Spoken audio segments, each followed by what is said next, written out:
So this is a version of the talk that I gave at the Agile conference.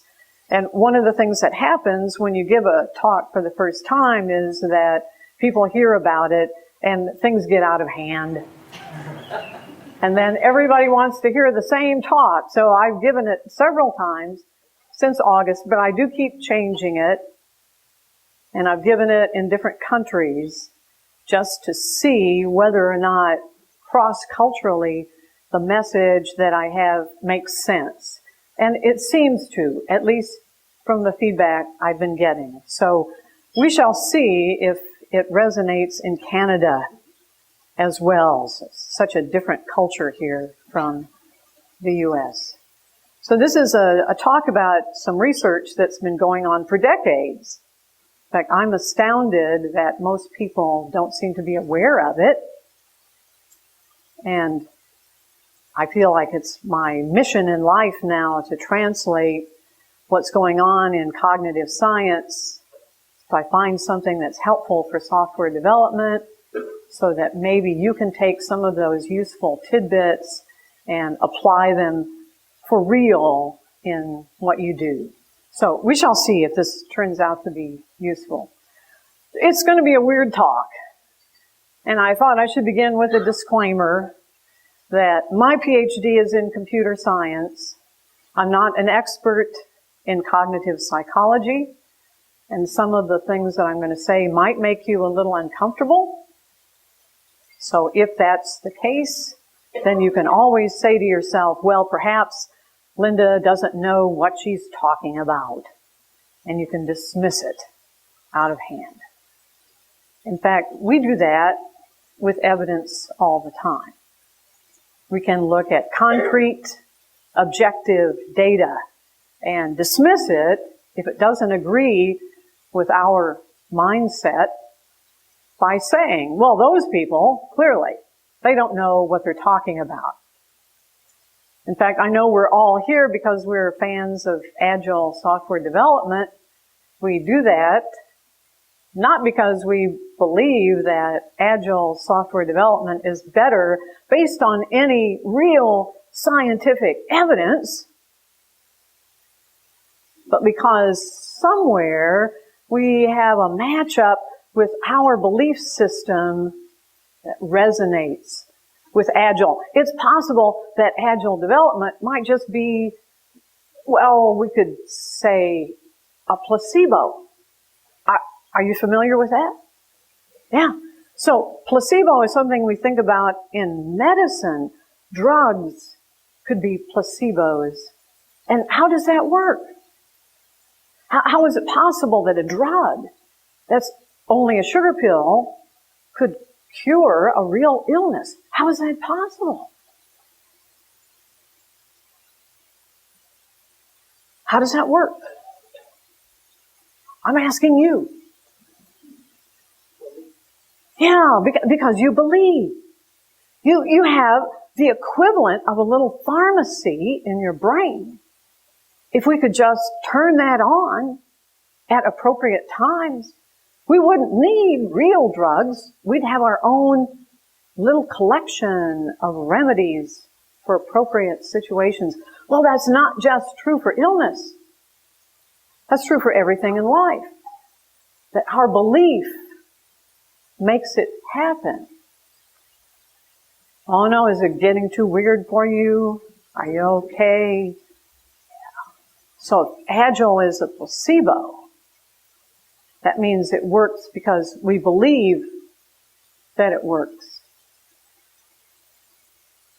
Is that a bad thing? Well, you're going to think about that.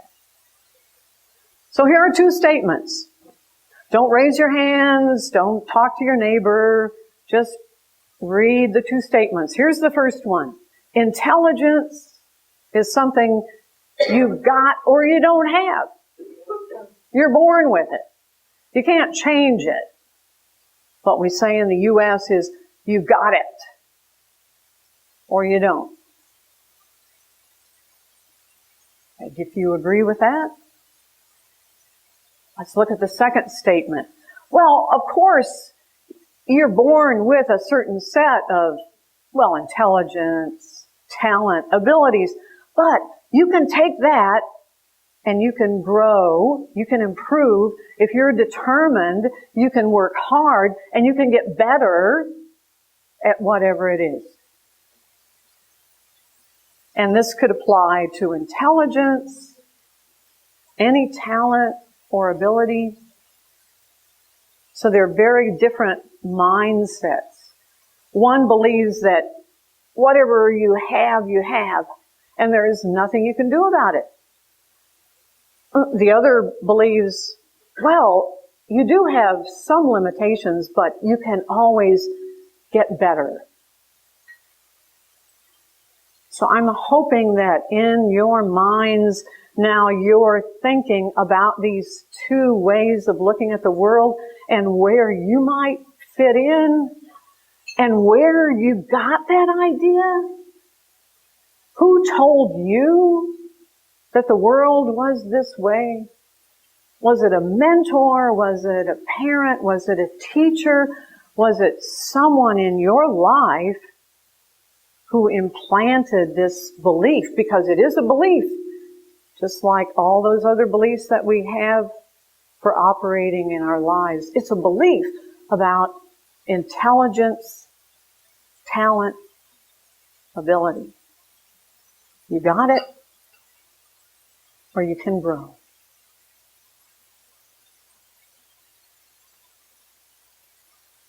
I'm going to summarize almost 30 years worth of experimental data.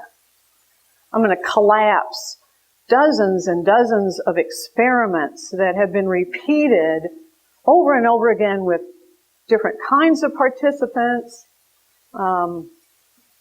different kinds of tests, different kinds of measurements. And I'm going to tell this story as though it's one consistent set of experiments. And if you'd like to read more about it, I'm going to point to some sources. One of the things that happens in the Weird Talks is that you find that you might be interested in some of these things and you'd like to read more about it.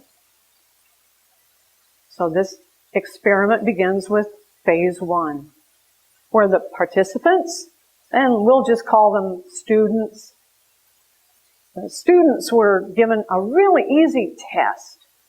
Just something where they could all do well. And at the end of the test,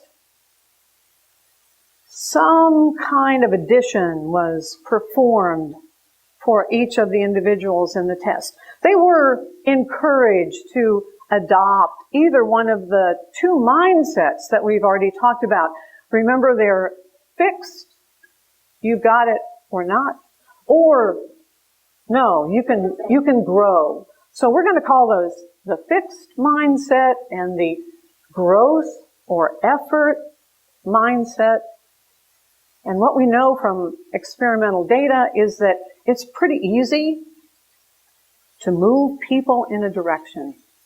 It's pretty easy to get them to hold a particular mindset, at least for the duration of the experiment. In fact, what was done here, and I'll tell you that at the end, what was done here was almost a trivial exercise, and it was enough to move people in one direction or another. So they took an easy test, and then they were moved to hold one of those two mindsets, either the fixed or the growth or effort. Phase 2. We asked all the participants, what would you like to do next? We're going to have another test, and it could be either a really difficult test. And the good thing about the difficult test is that you'd have a chance to learn something. Going through this experience, would be a wonderful chance for you to improve your ability. Well, or you could take another easy test just like the one you took. And we know everybody did well on that one. So you have a choice here. Now, in the original experiment, if you can cast your mind back 30 years, the psychologist who started this movement thought, oh, there's not going to be any difference. We've just done a very small attitude adjustment. It's really not enough to make any difference in how these students will behave. And they were shocked to see right away a big difference in the behavior of the students with the different mindsets. Because all of the effort kids, the ones who believed it's possible for you to grow and improve, almost all of them said, well, I want the difficult test. I want to learn. I want a chance to grow. I want a chance to improve because I believe that that's how learning happens, that it's possible to get better.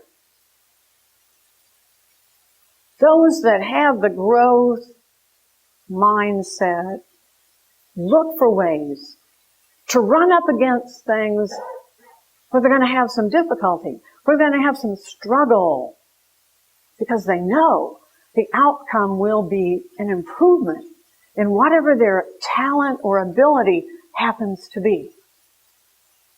So most of them chose the difficult test. What happened with the other group? Almost all of them. You know, the scientists are looking for something called statistical significance. And these numbers were way beyond that. Way beyond statistical significance. It's overwhelming, the difference in these two groups, based on a very small movement in one direction or another. So most of those fixed mindset subjects said, well, no, I don't want that difficult test. I want another easy one. And why would that be? If you believe that you've got it or not, then your whole life is about looking good. You want to show without a shadow of a doubt that you have it. You want to make sure that you always look good. So you will go out of your way to avoid the kinds of situations that the growth mindset individuals strive for. You'll say, I don't want that difficult thing.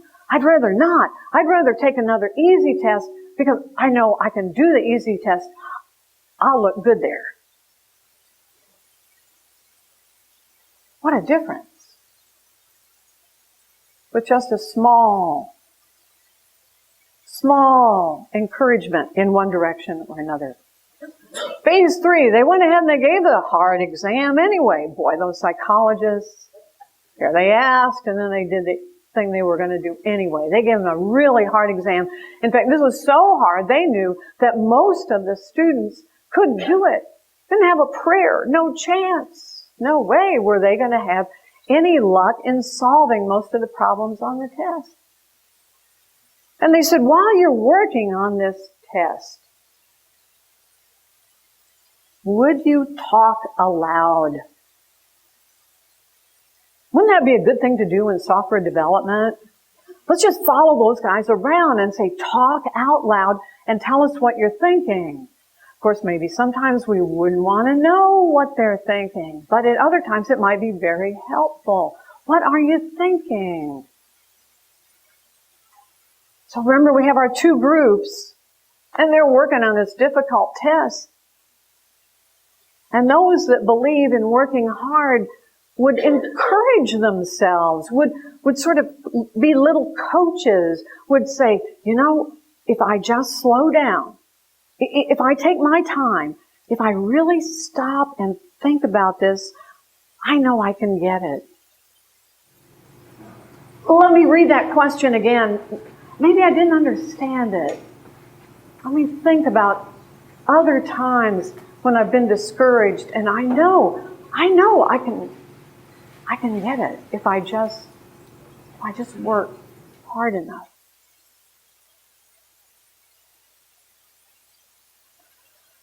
Well, those fixed mindset kids, on the other hand, said, "Oh, I'm really stupid today.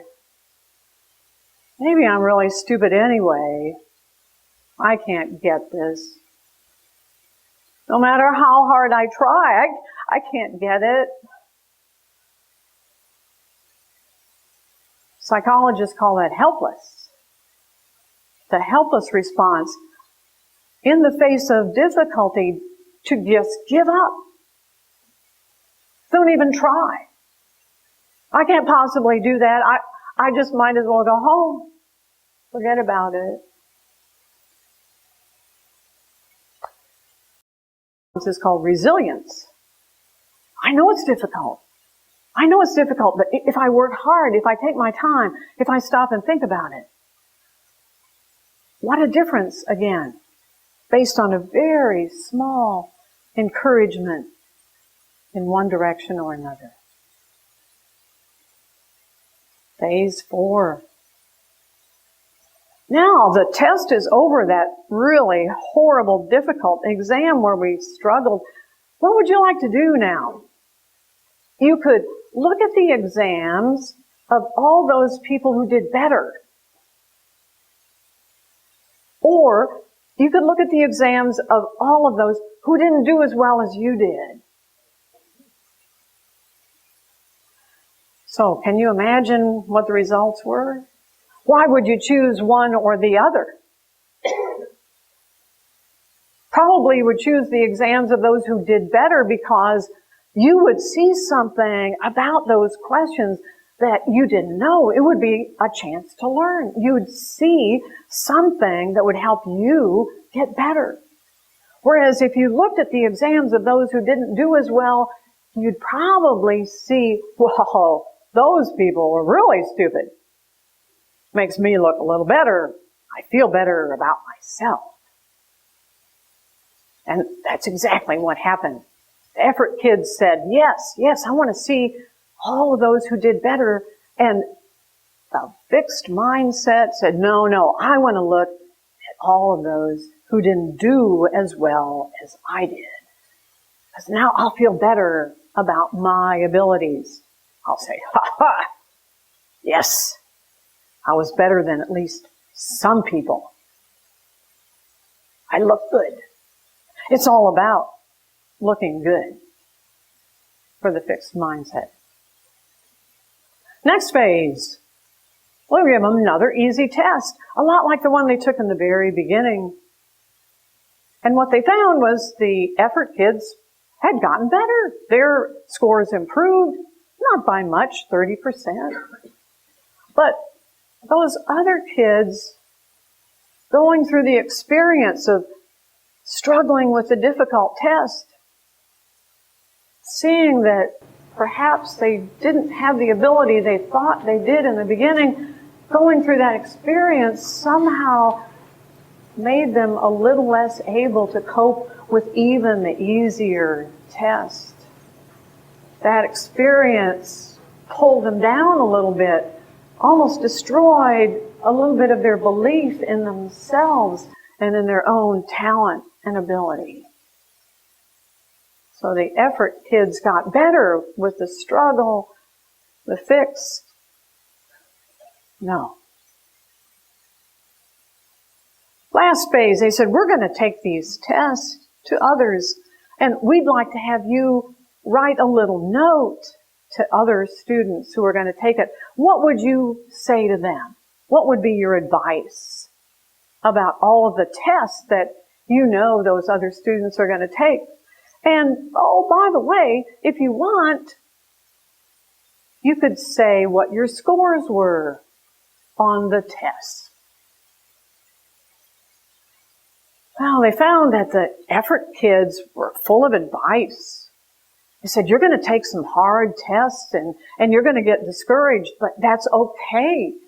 You just take your time. You stop and think. They were coaching those other students just as they had coached themselves. Saying, work hard. It's going to be difficult, but in the struggle you'll learn. Just take your time. Stop. Don't panic. Think about it. They found those other students had no advice. Well, you're going to take some hard tests and you're probably not going to do very well. And oh, by the way, when they reported their scores, they inflated the values considerably. 40% lied about their scores. So one thing the psychologists can tell us about people with the fixed mindset is that they like to make excuses when things don't go well to say, well, I didn't feel well. Like I was saying to myself yesterday, oh, I'm so jet lagged. It took me all day to get here, so I'm not as good as I might be. Well, I think that teacher had it in for me. You know, the room was too cold. I didn't have enough for lunch. So really, if I'd had food, if I hadn't been jet lagged, if I'd had a better teacher, then I probably would have done better. And so that's the score I should have had. That's the score I would have had if I hadn't had all those other difficulties. So in their minds, I'm not sure they thought they were lying. They were reflecting reality as they saw it when they inflated their scores. Most of this work has been done by the graduate students of Carol Dweck, and she has written a marvelous, easily accessible book called Mindset. So if this research intrigues you, I would highly recommend that you run out and buy a copy of that book. But I know that you have lots of books to read, so I'm going to give you some other pointers as well. A lot of the research background, not so easily accessible, is in another book called Self Theories by Carol Dweck and her graduate students, where the experiments are explained in more detail. And if you really want to see the research behind it all, Self Theories is the book for you. If you don't have time to read any of the books, and I know you're overwhelmed, that's why I'm here to translate for you. You don't have time to read those books. A lot of information is available on the web. She's been interviewed for Time magazine. Malcolm Gladwell said the column that he wrote about her work, The Talent Myth, generated more email than he's had for any of his other columns. And that is freely available on the web. You can download all of this material and read it. Those last two URLs, and you will have a copy of these slides, those last two URLs point to a lot of the research that she's currently looking at now, and pointers for parents and teachers looking at training modules. All of this is free. You can download videos. In fact, I think anyone in the room who is a parent or a teacher or who knows a parent or a teacher should be sending this information on to them. It's decades old, and what it says implies a lot about how we interact with children and how we interact with each other. Since in software development, we use our brains. We use our talent, our intelligence, our abilities, and we want to be the absolute best we can be. It behooves us to pay attention to what the cognitive scientists are telling us. Not just about this research, but about everything that's going on. There's an explosion of information that directly applies to everything we do. I'll talk about some of that in the tutorials tomorrow. So the research is around the two mindsets.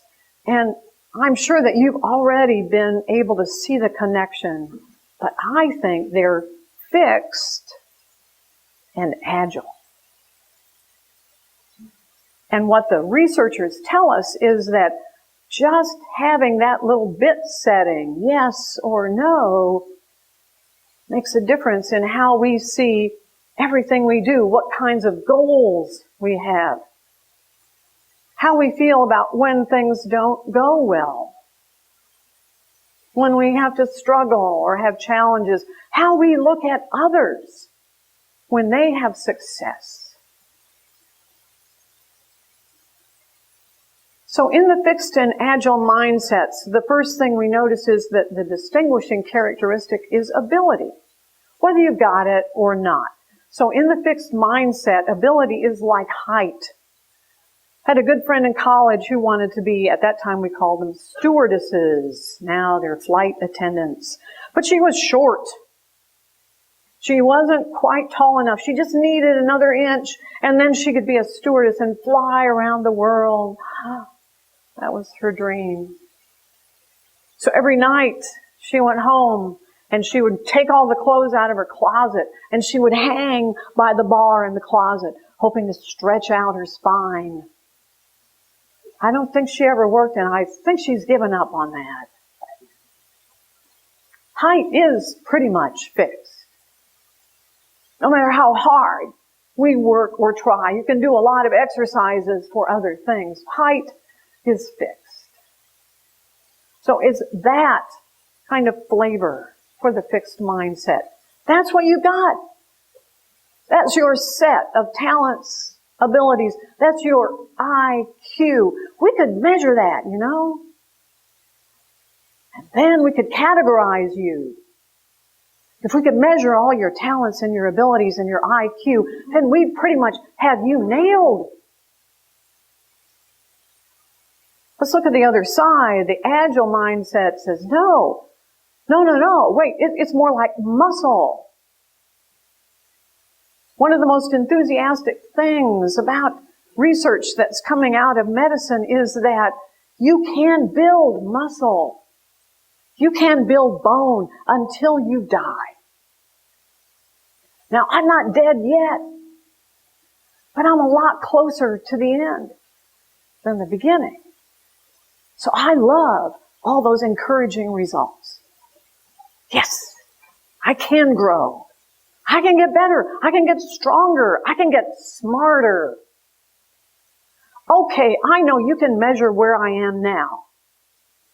You can tell me what my ability is, my IQ. You can tell me that now, but you don't know. You have no idea what I'm going to do next year or the year after that or in 10 years. No one knows. No one. So don't let anybody ever tell you. I have the agile mindset. And I not only believe that about myself, I believe that about all of you. That your talents and abilities can grow, can improve.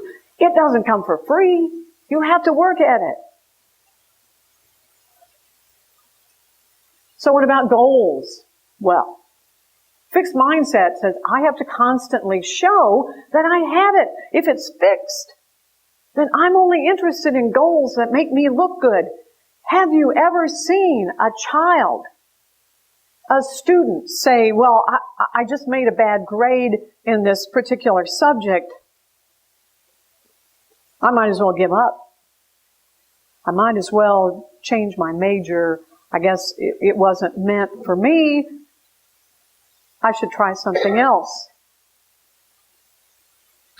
In fact, research shows that students with a fixed mindset, as soon as they encounter a challenge like a failing grade, will stop studying, might even consider cheating.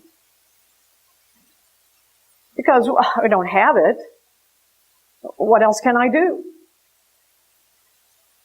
Whereas those with the agile mindset, if I don't do well, the response is, well, I better try harder. I better work.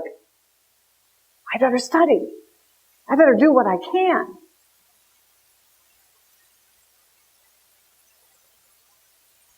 So the challenges, we're going to avoid those. If we can, we really don't want those struggles and difficulties. Sort of indicates that I just don't have it here. This is not where my talents, not where my true talents lie. If I can't do it immediately and without effort.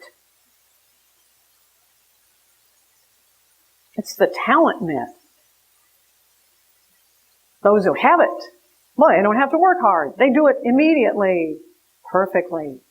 They don't have to struggle. They don't make mistakes.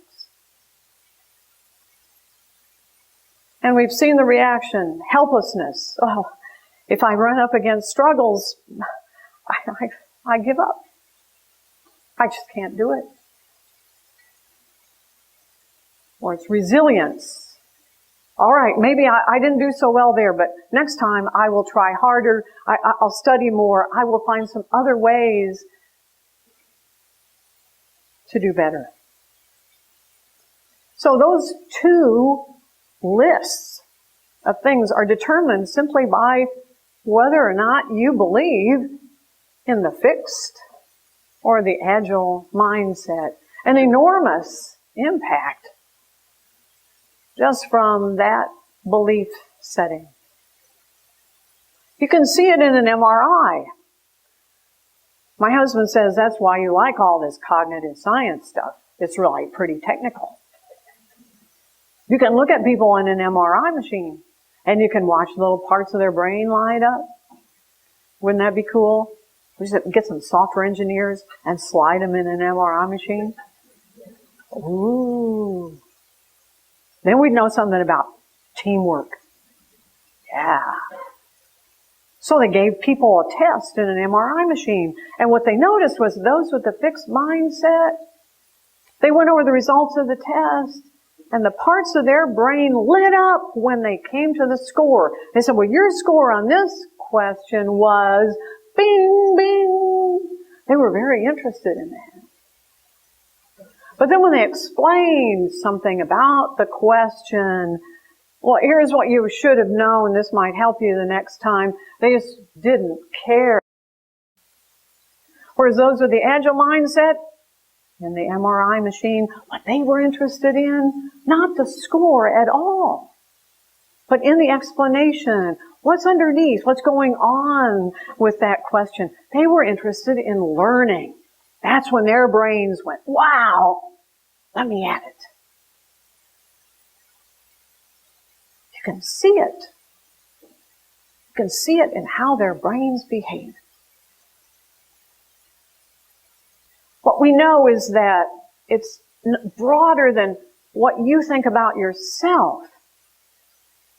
I have a talk that I give about stereotyping, and it's a little discouraging to learn that we stereotype others 24/7.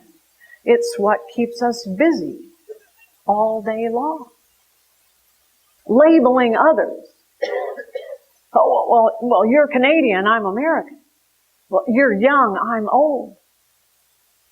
We do that. And it's involuntary. It's unconscious. And there's nothing we can do to stop it. So the difference for the agile and the fixed mindset is that if we hold one of those mindsets, we also apply it to others. So for those with a fixed mindset, when we observe behavior of others, we immediately begin to classify them. Since we believe that you got it or not, you have talent or not, you have intelligence or not, we classify others. Oh, he's got it, or he doesn't. Without mercy. We make up our minds about the abilities of other people. And we go to extremes. Those fixed mindsets. We label somebody as talented or intelligent, and then we expect them to be a genius. Whereas we're pretty harsh on those who obviously, well, they don't have it.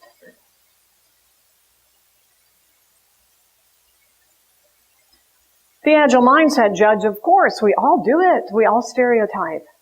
But we're not quite so harsh. And we might judge, yes, but we might also say, we can all improve. We can all get better. If they just work hard, I know they can do a better job. Oop. Those are my bright little girls. So was this part of the research that really attracted me? Because I have been on so many panels, in so many workshops, participated in so many online discussions, addressing the question, why aren't there more women in IT? We know it's a problem. We know women don't choose technical fields. We know that once they've chosen it, they don't stay. The numbers are pretty clear. But what's the explanation? I remember once being on a panel with other women who were in IT, and the panel leader said, well, tell us about your childhood. Did you grow up with brothers? Did you like to play baseball? Or did you play with dolls? Maybe that's it. Maybe that's it. Well, was your father a mentor, a hero in your life? Maybe that's what it was. We could not find any commonality. We all were so different from one another. Some of us played with dolls. Some of us never had a doll. Some of us played baseball. Some of us didn't like sports. Some of us had a father in our lives. Others didn't have a father. Some of us wore makeup. Some of us didn't wear makeup. I mean, there was no commonality. So what is it? Why were we all there that day? What was it that brought us to the table and kept us? Why did we like the technical stuff? What was it? So this research is unequivocal. It's very clear. And it seems to apply. So it's really what spoke to me. In the research, bright little girls as a cohort, a group, have been extensively examined. Well, and we all know bright little girls. Yeah. Every woman in this room was a bright little girl at some time. Yeah. And bright little girls, well, they're so cute. And they're perfect, really, because they mature early. And they know, they have an uncanny way of knowing exactly what to do at the right time to please parents, teachers. Their language skills are so good. And they are told all day long, you are perfect. You're so smart. You can do anything. And they do.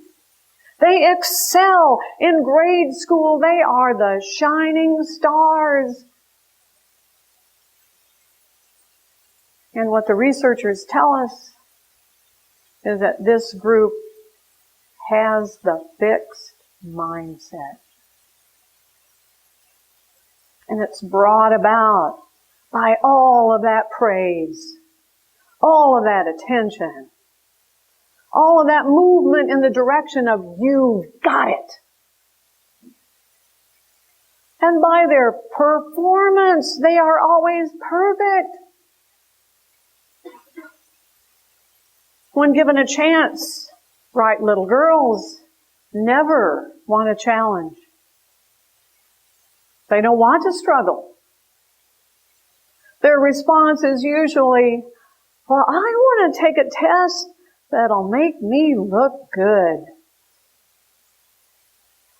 They're all about looking good.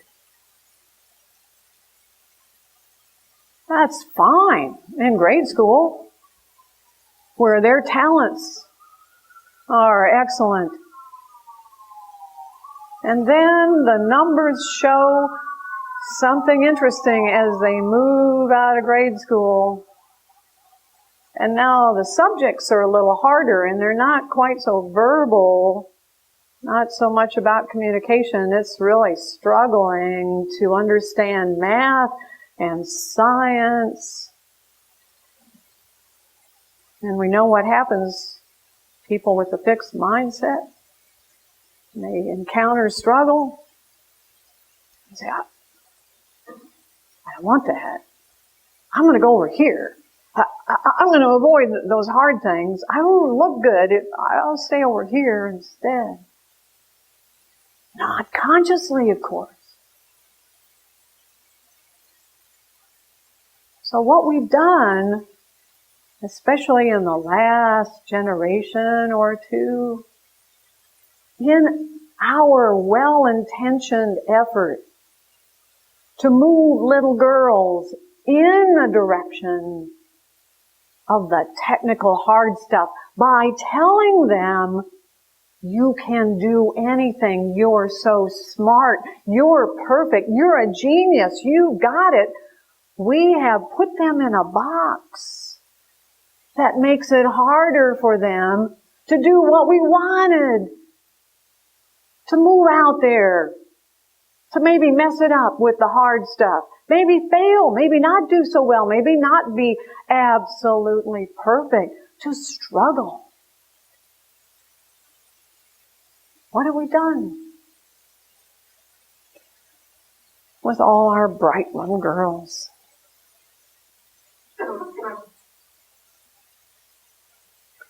So I've given this talk several times in different countries. I was in China a few weeks ago and I thought, well, I wonder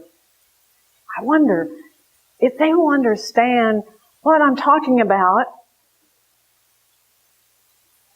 And oh yes,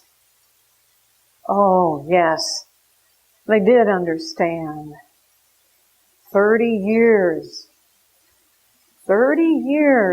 of one child only. 30 years. So now what you see in the streets of Beijing are now the translation that I heard was little princes and little princesses. But I think it's empress and emperor. The saying in Chinese is something like, every child now has 6 parents. Because, of course, the parents can only have one child, and their parents had only one child. So now, here's the little princess, and she's followed always by an entourage of parents and grandparents who have only one child for a focus, only one child to get it right. So the costumes, they're adorable, these little children, they're all dressed up and they're so cute. And I can't understand Chinese, but I just know their parents are telling them, oh, you're so cute, you're perfect, you can do anything. So they absolutely did understand what I was talking about and are concerned about that. It's mostly a phenomenon in urban areas, but they see it clearly that something is happening now to these children. And it's that they are all developing the fixed mindset. Not just little girls, but also the bright little boys, the little emperors. Well, but on the other hand, in this country, bright little boys are treated differently. They don't mature as earlier, so they're constantly exhorted by their parents and their teachers and their grandparents, their aunts and uncles and mentors. So, can't you sit still?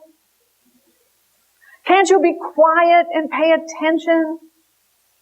Can't you work harder? Look at this paper. You can't hand this in. Come on, do it over again. Why can't you be more like your sister? It's not so much fun for them in grade school. They don't do as well. But they're used to challenge, and they're used to struggle. People don't say you're absolutely perfect. They tell them, try again. Well, this isn't right. Do it over. So they understand about determination. They understand about working as a way. They know they're not going to get it right the first time, and it's okay. They kid each other about that. It's part of bright little boy culture. Not to be perfect. So that when the difficult subjects start to appear on the horizon, well, it's just life as usual. They're ready for it. And that continues on into their careers. They're used to it. They struggle. The banter in the workplace. Oh boy, you messed that up. All right, who's responsible for the last error in the build? Oh, that bug, that's yours. Women are devastated. Oh, couldn't be me. Couldn't be me. Different culture completely, and it starts. Well, obviously this is an Agile project. It starts young. Look there, look at some corners here. They missed that whole corner. Yeah. But they don't care. They did what they felt like doing, and that was good enough. See, it's good enough. So little boys, when studied by the researchers, have been identified as the most agile cohort on the planet. They believe that you get better over time. They love challenge. They love mixing it up. They know mistakes are okay.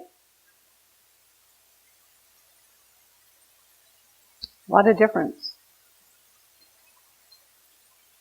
And I hope that you'll tell me when this is over, send me an email and you'll say, well, Linda, I can remember my father told me, look, if you want to get ahead, you're going to have to work hard. That's what my father told me. He never said you're perfect. My mother never said you're perfect. Maybe it's because they went through the Depression. They know, or they knew. Life doesn't hand you a lot of stuff just because you're cute. Well, and it's true, I am cute. But that's not enough. That's not enough. You're going to have to work hard. And it's not always going to be easy. And you might fall down. You might run into a garbage can. That's okay. That's okay. You just pick yourself up and you get out there and you try harder. That's what I heard all my life. Is that what you heard? I think that's the difference. I think that's it right there. We need to be careful what we tell our bright little girls and our bright little boys. If we want them to all succeed, struggle, and overcome those challenges,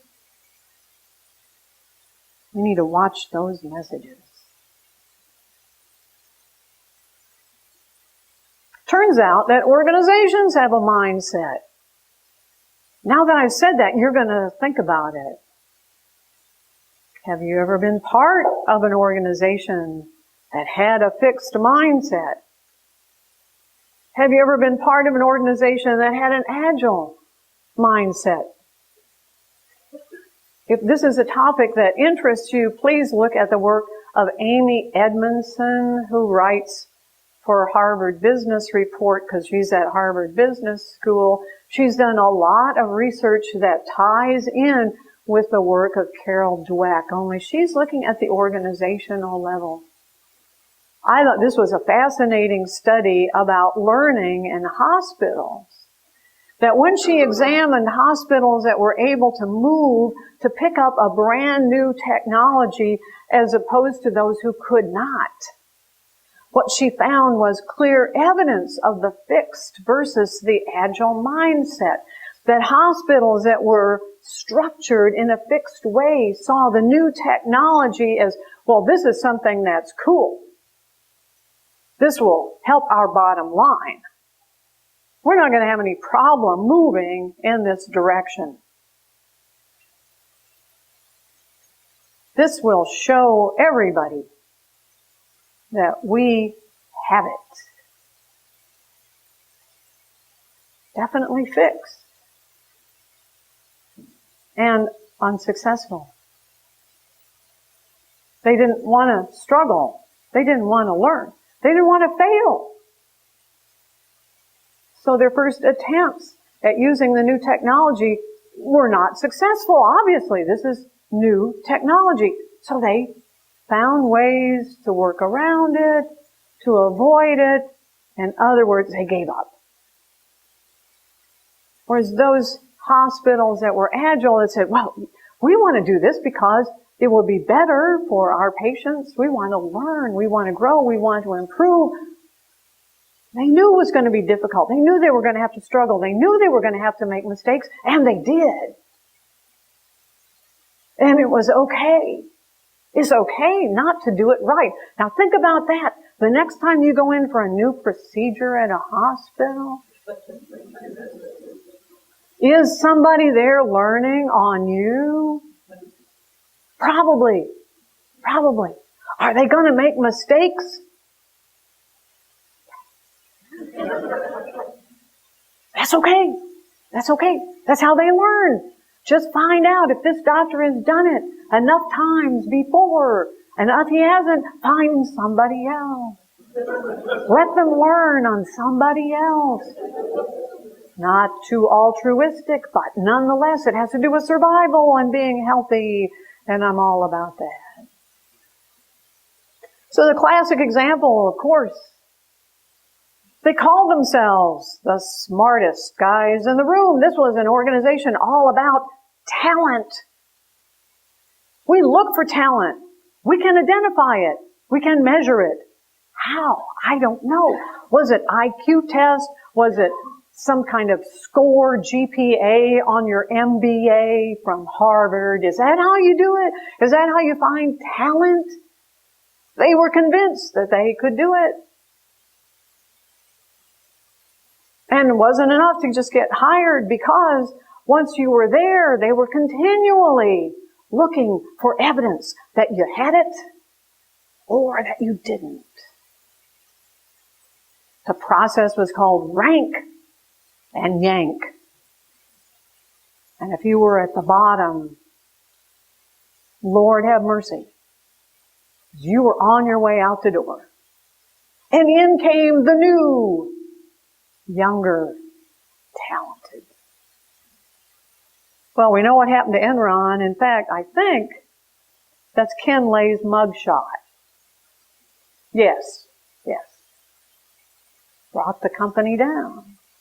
They had no way of either identifying or measuring talent.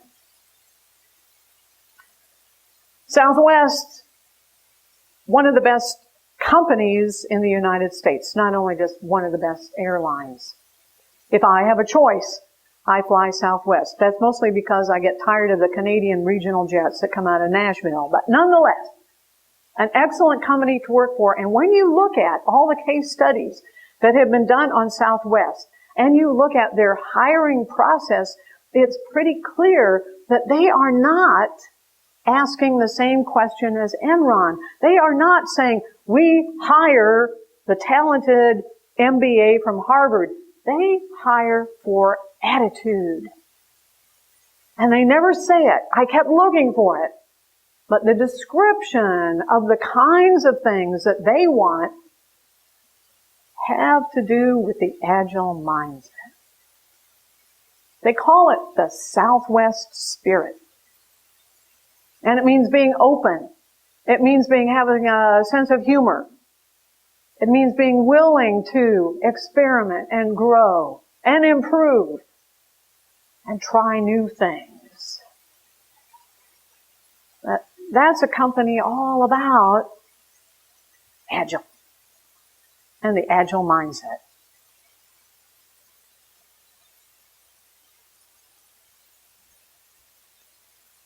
Turns out managers have a mindset. Well, managers are just people. Or most of them are just people.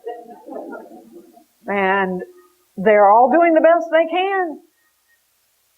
But they can also have that little bit set in one direction or another, agile or fixed. And what we know about managers is that if they believe, oh, have we run into that again? If they believe that you're a good guy, and that's what they will see. And they will filter the environment and the data and the results so that you will be a good guy. And if they don't believe you're a good guy, if you're somebody who, well, not so good, they'll do the same thing. They'll filter everything. And you'll know that. And your behavior will become that. It's a self-fulfilling prophecy. Is that the scariest thing you've ever heard? If you haven't read that second paper, it's old. It's been around for a long time. But every manager and everyone who has a manager should read it because it describes something called the Pygmalion effect, which is exactly what I just described, that a manager's belief creates that behavior in the people who work for him or her. It creates behavior. What I believe about you, I can make you better than you are. Enormous power. Actually, we all do that. We can do that on our teams. I can create that in somebody I pair with. I believe you're good. I can make you be better. And you can do the same for me.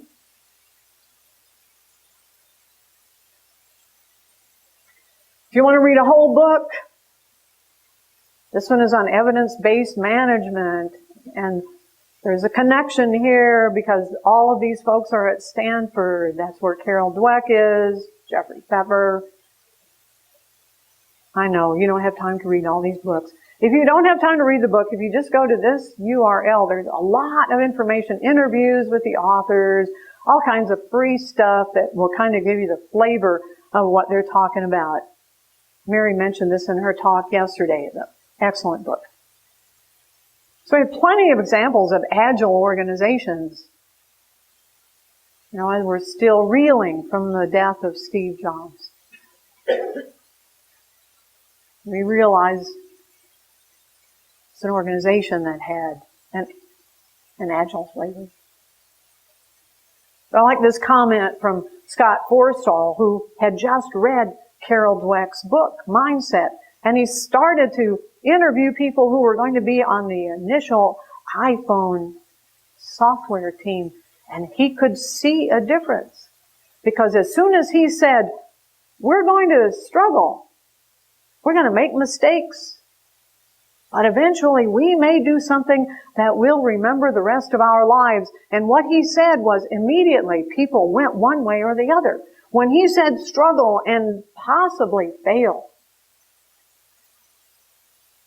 he was speaking to people who had either fixed or agile mindsets, and those with the fixed mindset said, no way, and turned him down. he said, I think we're going to start asking some different questions on our hiring interviews. Someone sent me this quote after the last talk. It said, maybe you didn't hear this particular announcement, but it's a theoretical physicist named Lawrence Krauss, and he said, we have to think about this when we teach. That all along the way we give students problems that are really pretty easy. They all have answers. They might be difficult questions, but they all have answers. And when you get out in the real world, you struggle with a problem that may not have an answer. Or if it's an answer, it's not going to be an easy answer that's solved by technology alone. You're going to have to step outside your comfort zone. You might have to work with other people. Oh my God. Physicists talking to other people. Now, I was a mathematician, and I'm here to tell you that what he said is not true. Because in graduate school, the exams there would always say, prove or disprove. And now you had something and you had no idea. Is this really going to be something that I'm going to be able to show is true or not? And so we were forced into that Agile mindset of saying, well, how do I approach this? I'm going to struggle here for a while before I even know how to begin solving this problem. Nonetheless, I think we should pay attention to what he said because in large part it is true. I used to say when I was teaching computer science that we had our students building dog houses, and then we'd send them out to work on a project where they're going to have to build a skyscraper. Safety critical issues. And we just turned them loose. I wrote software for the 777 airplane. Every time I get on that plane, I think, I wonder how the testing was going after I...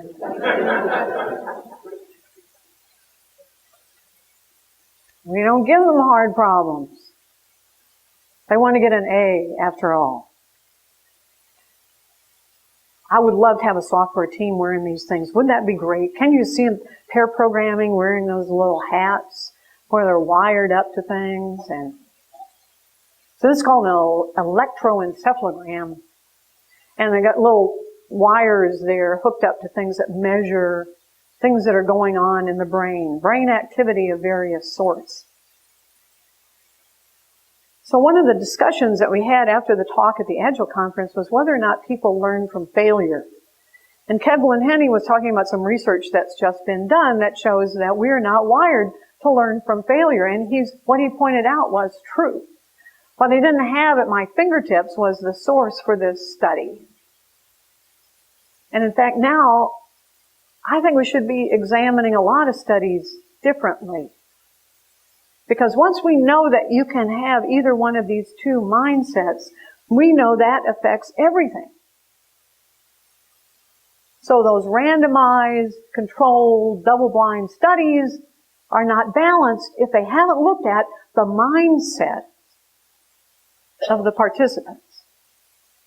That makes things different.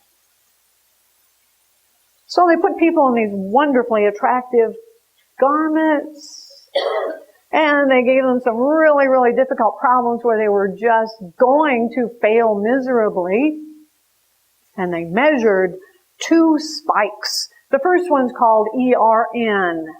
It's the initial spike that occurs about 50 milliseconds after you do something wrong. It's as though your brain is saying, oh, I know this is being recorded, so oh, rats. Oh, rats. I messed up. So your brain is saying that. That's the ERN. Error-related negative. It's a bad thing. Huge spike. You can see it on the EEG. And then just on its tail, maybe 100, 150 milliseconds later, there's another spike. And it's the PE, or positive error response. Now the first response, remember that's the one that's saying, oh, rats. The second one is saying, gee, I wonder why this happened. I wonder, what could I learn from this?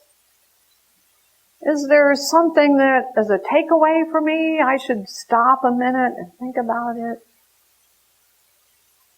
So these experiments have been performed with people that have fixed and agile mindsets. And what they've seen is that both groups show a big spike of negativity. Oh, rats, I made a mistake. But on the positive spike, those with the fixed, well, there's hardly anything there. It's just a little tiny blip. But those with the agile mindset, big spike. I'm paying attention to this. I want to learn all I can from it. What's the takeaway for me? What's the message? You can measure that. So the discussion at Agile was, can people learn from mistakes? And the answer is, some people can. Fixed mindset people, not so much. Agile mindset. What's the takeaway for me? Of course, yesterday I was trying to make a flight and I left my coat in the security scanning area, and I didn't realize it till I'd gotten all the way at the other end of the terminal and my flight was boarding, and I started counting and I realized, oh no, I don't have my coat. I know I had a real big spike there for that ERN going, hey! I had to run all my carry-on baggage, run all the way back to the security, wait, looking around for that jack. Oh, there it is, thank God. All right, running all the way. I was not having a real big PE spike. I don't think so. I think I was mostly big ERN going, oh, was that stupid? So I'm not sure that this is valid all the time. But I think it indicates that we can't say across the board anything about all people, whether they all learn from failure or not, because the evidence is some people do. Some people do. So this is the best part. You're hardwired to have a mindset. You're going to have one whether you like it or not. But what that mindset is, well, that hasn't been determined. And it can change. In fact, probably some of you are thinking about times when you have one mindset and times when you have the other. I think that's also the case. But what we know from the experiments, remember the experiment at the very beginning? Remember I said they encouraged one mindset or the other? Remember they had the easy test and then they somehow divided up the two groups? Well, here's how they did that. It was really pretty easy. They gave back the test to a participant and they said, oh, you did really well in this test. You got an 85 or a 96 or whatever it was. And then they either said, you must be really smart. Or they said, you really must have worked hard. That's it. And those two statements were enough, at least for the duration of the experiment, to get all of those astounding results. What a difference. Just by saying one time, oh, you must be really smart. Oh, you must have worked really hard. So we know people can move in one direction or another based on the feedback they get from other people. That we do that to each other. And we certainly do this to our children by telling them one thing or another. Now, in all the experiments, They're always sure to explain to all the participants what they've done. They never leave people in the fixed mindset if they've encouraged that in the experiment. So not to worry. Those psychologists do a pretty good job most of the time. So what is Carol Dweck doing now? If you go to those links that I mentioned on the earlier pages, she's trying to take not those children of privilege, not those entitled young princes and princesses, but take those children who have been told all their lives, you do not have it. You are stupid. You'll never amount to anything. That's also a way to create the fixed mindset. Only it's a fixed mindset that sets a child up for failure. No wonder. No wonder we have enormous social problems. If a child has been told from the very beginning, you're not ever going to amount to anything. And in these wonderful experiments, there's a child named Johnny who came up to Carol at one point in the session with tears in his eyes and said, you mean I don't have to be stupid? I could get better.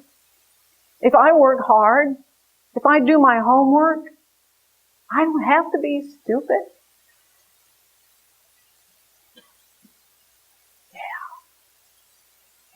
Nobody.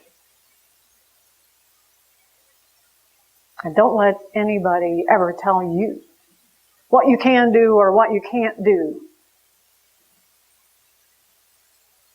I mentioned I have a PhD in computer science, and when you're looking at somebody my age, you say, how is that possible? There probably wasn't any computer science when she was in college. And that's right. There wasn't any. I went back to school. I finished my PhD.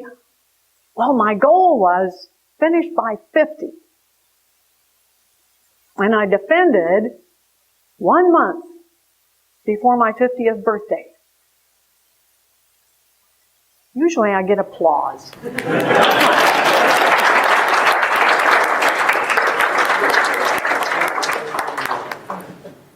And that was 20 years ago. So don't ever let anybody tell you you're too old or that you can't do something. Because 10 years ago, we're celebrating now the 10 years of the Agile Manifesto. 10 years ago, I started reading about the weird stuff and I thought, well, what am I going to do with that? And I made yet another switch to try to bring that in and make the connection to software development. So nobody has to be anything. Dweck's research not only shows the benefits and penalties of the fixed and the agile mindsets, but also says nobody has to be anything. Whatever your IQ test was 10 years ago, that is not what you are now. And no one knows what you will do. So praise effort. Talk to each other. Talk to your children. Praise effort. Praise the process. Ask about the work. How did you do that? How did you create this picture? How did you make this wonderful drawing? How did you... And instead of saying, oh, failure, no, that's a bad thing, say, this is how you learn. It's okay to fall down. It's okay not to do well. It's okay to struggle. That's what it's all about. So all of the email that I got after giving this talk was mostly about this slide. Say, I have that slide in front of me. I'm reading it. I still don't know. What can you help me? What can I tell my children? What can I tell myself? So I put this together knowing that you can't read it, but you'll have these slides and you will now have some concrete suggestions Instead of saying you're smart to your child, you're a genius, you're talented, you've obviously got it. To say, oh, you must have worked hard. Oh, I can see you've been practicing. You've been doing a lot of homework now, so I see your grades are getting better. Talk about the process. Don't talk about ability or intelligence or talent as though it were a fixed thing. Talk about the process of getting to the end result. Whether it's in school or in sports. You're a natural at this sport. No. Say, I know you've been practicing a lot. You've been working hard at getting better at whatever the skill is. I can see the results of that. You are getting better. Talk to your children. Ask them to tell you about the process. The common question at the end of the school day, how was your day? Say instead, well, what did you learn today? What worked well? Instead of saying, what do you want to be when you grow up? Say, how are you planning to reach your goals? One of the things that we know about goals is that they're wonderful. You can't proceed without goals. But we know that those people who are successful in reaching their goals have what's called an implementation intention. They've actually thought of the small steps that lead to the goals. And without that, they typically don't reach those broad, high-level abstract goals. How are you going to get there? Talk about the process. Never label children. Never say, oh, well, Jimmy's the smart one. Johnny, well, not quite as smart as his brother, but never label anyone, especially your children. And what can you do for yourself? I was so surprised to get enormous amounts of email from people saying, I think I do this to myself. I think I've been telling myself. Some of those things that characterize the fixed mindset. What can I do? How can I get out of that? So here are some concrete suggestions. To focus on the learning. Is it about learning? Are you being given a chance where you are to learn? Are you being given a chance? Are you part of an Agile organization? If so, that should be your focus. It's not about identifying some fixed quality. It's about growing. It's about learning. One of the things that we know about people with a fixed mindset is that they blame others. They point fingers. We do this in our relationships. Not only at work, but we do that in our families. Any of you who are married, don't raise your hand. Have you ever said to your spouse, you always, you ever say that?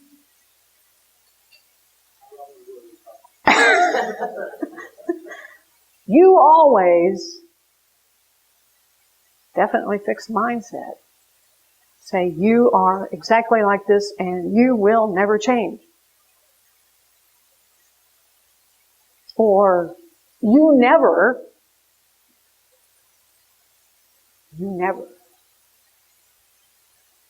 So in every relationship, there's a chance to, because remember what you feel about somebody else encourages that behavior.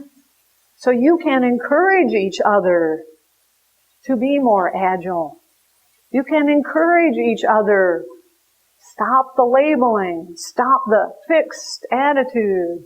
It's about growth. What can we learn from this? Especially with the people we are very close to. That's the hardest, in a way.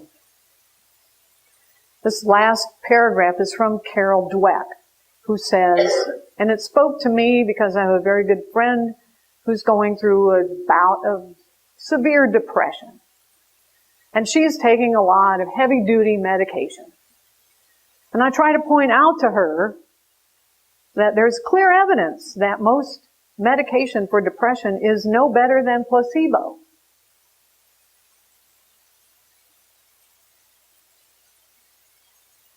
So we have this kind of one-way view of the body and the brain and external reality. For instance, happiness.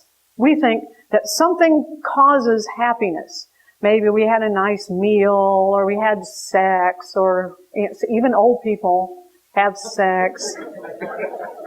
And we feel happy. We got a reward, and we feel happy. So that's internal. It's somewhere, and then it comes out in our behavior and our appearance. They've actually measured. Happy people walk differently, they move differently, and they smile. So it turns out that those are two-way streets. Not one-way, but two-way streets. So that if you adopt those behaviors and smile, you become happier. They've even done experiments with people holding pencils in their mouth, so they have to smile, and they measure their happiness, and they are happier with those pencils. So that smiling is as effective as the heavy-duty medication. So it's sort of a fake it till you make it kind of thing. So it's hard to talk to other people in an agile fashion. If you've been used to it, you say, well, no, that's just the way I am. I'm fixed. No. You can pretend. Just like the depressed person can pretend to be happy by smiling, by going to write some little scripts, practice, and you can create that behavior in yourself and in others. We are really open to suggestion. Experimenters know that. They can move people in any one of a number of directions simply by telling them something. And you can do the same thing yourself. You can move yourself in an agile direction, if that's where you want to go.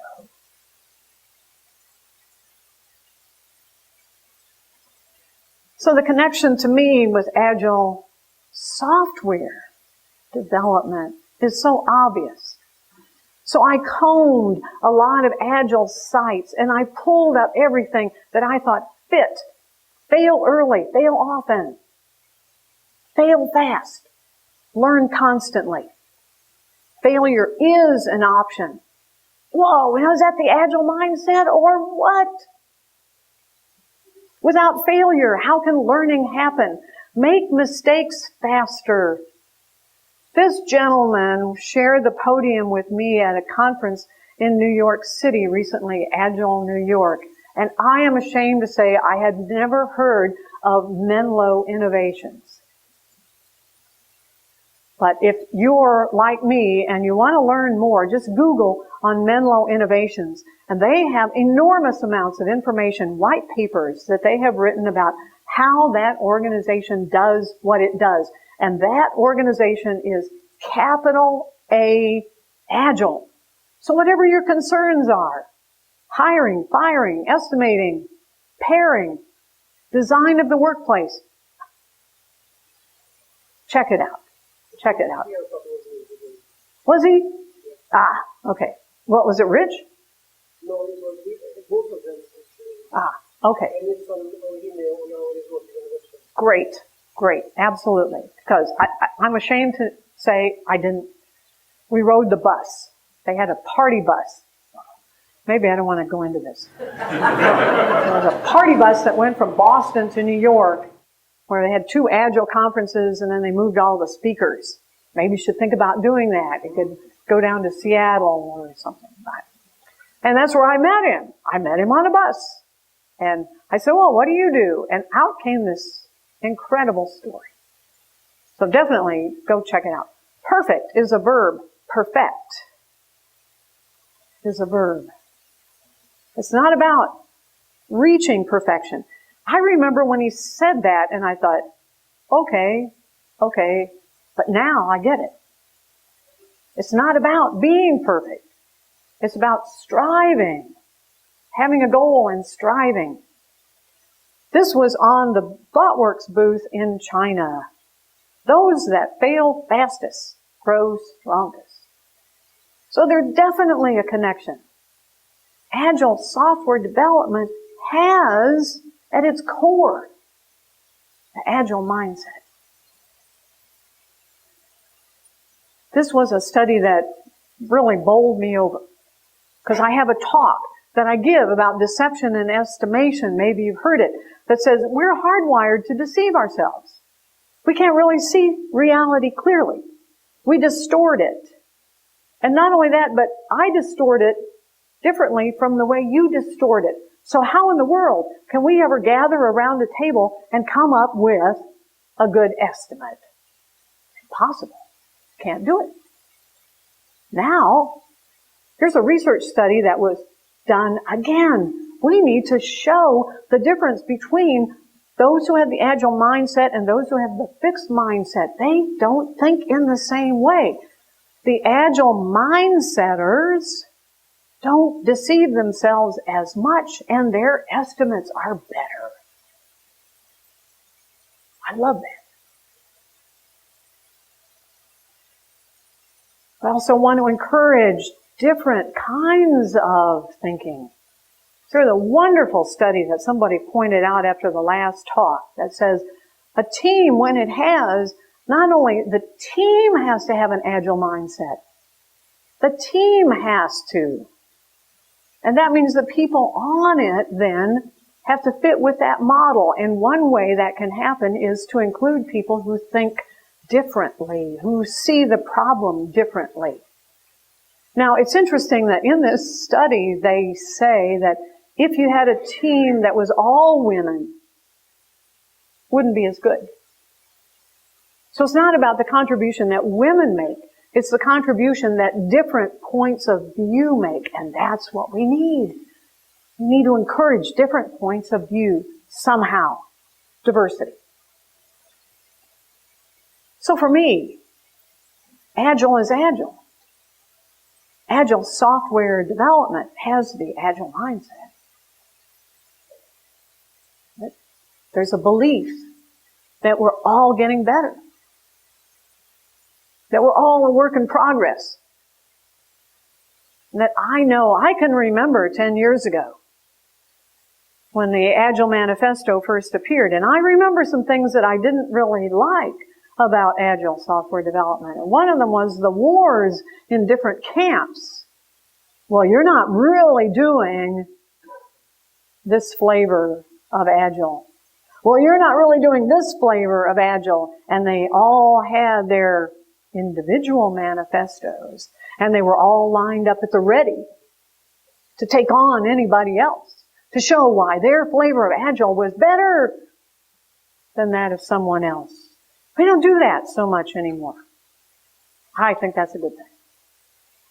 There are many other ways that Agile has evolved. So that means it's growing, is learning. Agile is a living thing. So my hope is that over the next 10 years, and the next 10, and the next 10, and when Agile is 70, somebody will say, remember when Linda was 70 and she said that you'll keep getting better and better, just as I have. I love this quote by Samuel Beckett. Ever tried, ever failed, no matter. Try again. Fail again. Fail better. Thanks for listening.